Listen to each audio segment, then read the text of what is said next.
Despite of his physical deformity, he emerged as a giant among other literary figures. Who was that? This physically deformed and a very poor child was none other than Alexander Pope.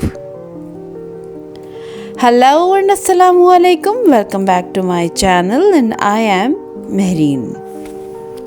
Alexander Pope was born on May 21st, 1688, in a middle-class Roman Catholic family in the heart of the city of London. His father, then in his 40s, was a wholesale linen trader and seems to have done well in his business.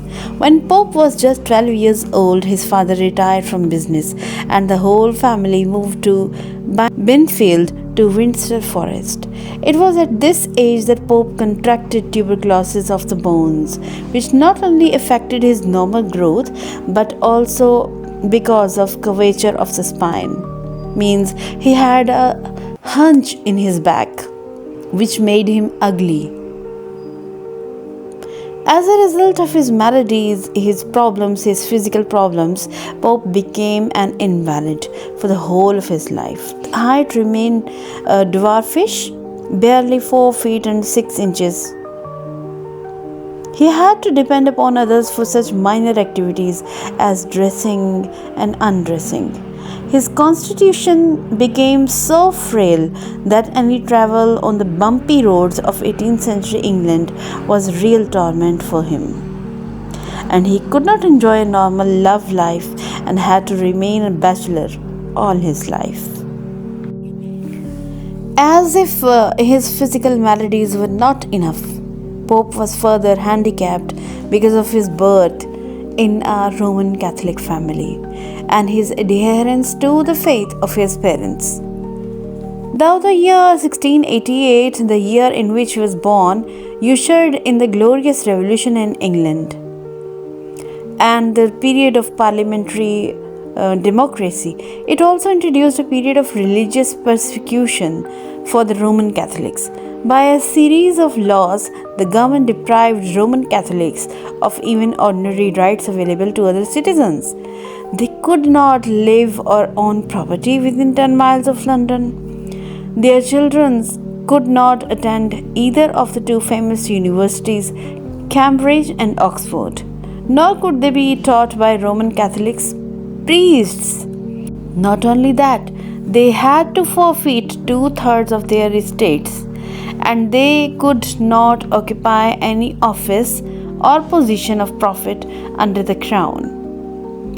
Worse still, their loyalty to the country was suspected, and whenever any trouble was apprehended, many of them were arrested on trumpery charges.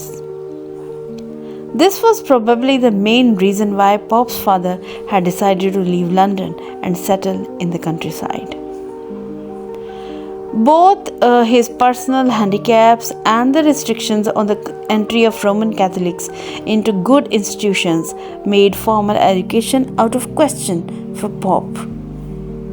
Though he did attend 1 or 2 Roman Catholic schools for short periods, he was by and large a self-educated man.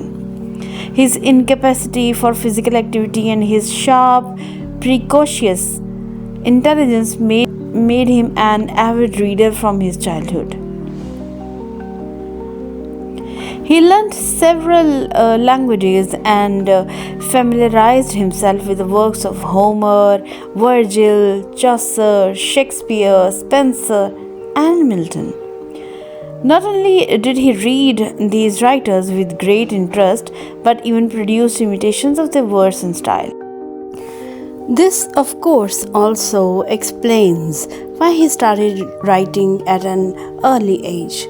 Despite his physical handicaps and the distance from London, Pope was determined to make a place for himself in literature.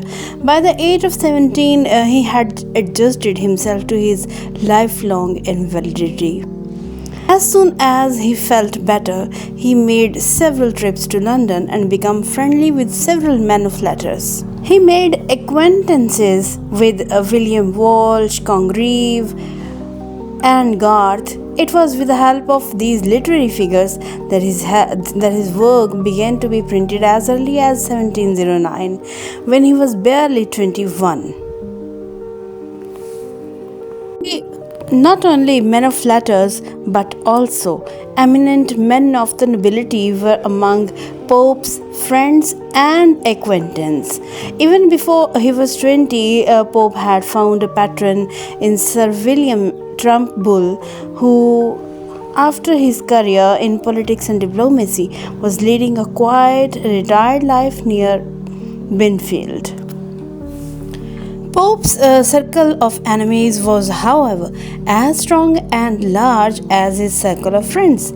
His weak health, his alienation from the mainstream of the society because of his Catholic religion, and above all, his unconcealed contempt for pedantry made Pope extremely sensitive to attacks on his character and literary works.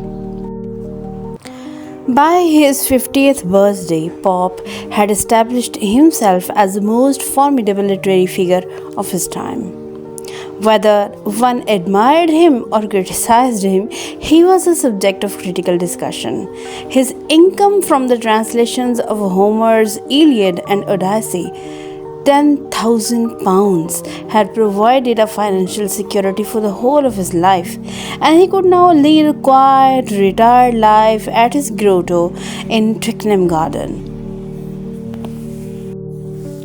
Here he pursued another of his favorite pastimes and became well known for his views on landscape designing. No creative work in poetry came afterwards, and Pope was content to spend his time revising and publishing his earlier poems.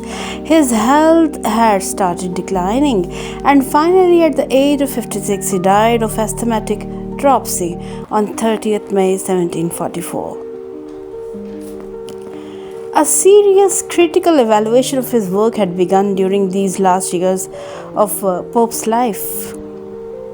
Despite his physical handicaps and ailments, and despite the fact of his death at the age of 56, Pope proved to be a prolific writer. The secret lies in his commitment to poetry at a rather early age. As he later claimed, he wrote the Ode on Solitude when he was merely 12 years old. Another very interesting fact about Pope is a must mention over here. It is said that a blue-stocking woman whose name was Lady Mary Wortley. She was a very good friend of Pope, and of course, being a literary figure, they had frequent meetings with each other, and Pope had started to like her, and once he proposed that lady, and in the reaction of that proposal, that lady just laughed, and that was a boisterous laugh. And this laughter had a heartbreaking effect on Pope, because he was not expecting this reaction from that lady. And the very next day, when he came back to meet that lady, he had a long elegy, and that was full of satires on that lady. But according to my research, I haven't found any evidence of such type of event. Although Alexander Pope had been acquaintance with many ladies, but such type of event I couldn't read or I couldn't find anywhere. I hope this video would have been quite helpful for you. So find such an informative videos, keep subscribing to my channel, keep visiting my videos, and thanks for being with Mehreen for such a long time.